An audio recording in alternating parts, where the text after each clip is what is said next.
Les mots n'ont pas de valeur quand les actes marchent à l'opposé.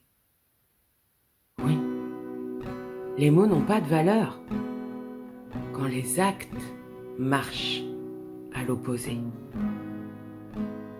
On s'attache aux paroles, on s'y accroche comme une bouée, on les serre contre soi comme une preuve d'amour, comme une promesse solide.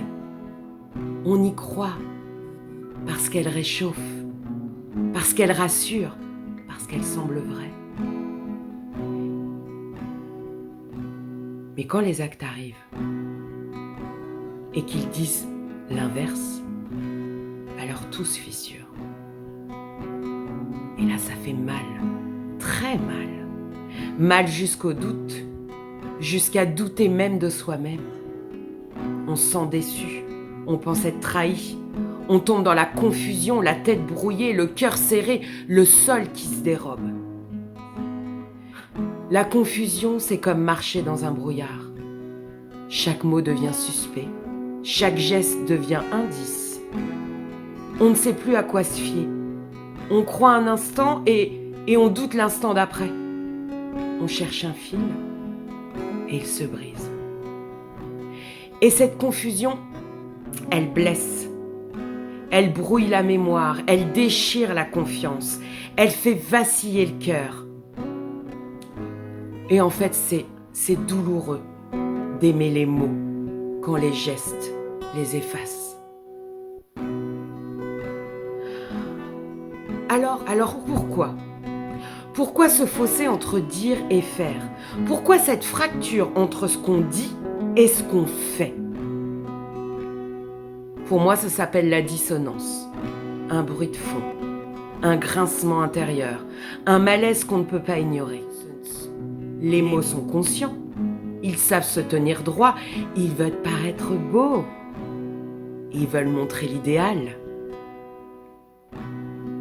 Mais les actes, eux, ils ne trichent pas. Ils révèlent ce qui se joue derrière la porte. Les peurs, les blocages, les blessures, l'inconscient qui agit en silence. Alors oui, la dissonance fait mal à celui qui la reçoit. Elle blesse, elle brouille, elle désoriente. Mais pour celui qui la porte, elle est une alarme, un appel, un tremblement qui dit « Regarde en toi ».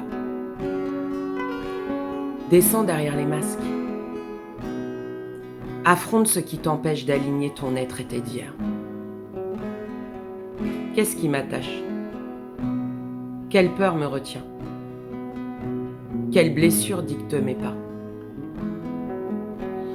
La dissonance, c'est pas une condamnation, c'est une invitation à rassembler ses mots et ses gestes, ses promesses et sa vérité. Et un jour, quand la parole et les actes se rejoignent, les mots cessent d'être des mirages. Ils deviennent racines. Et les actes cessent de trahir. Ils deviennent lumière. Alors les mots n'ont pas de valeur quand les actes marchent à l'opposé. Mais quand les mots rencontrent les actes, alors la vérité se met à respirer.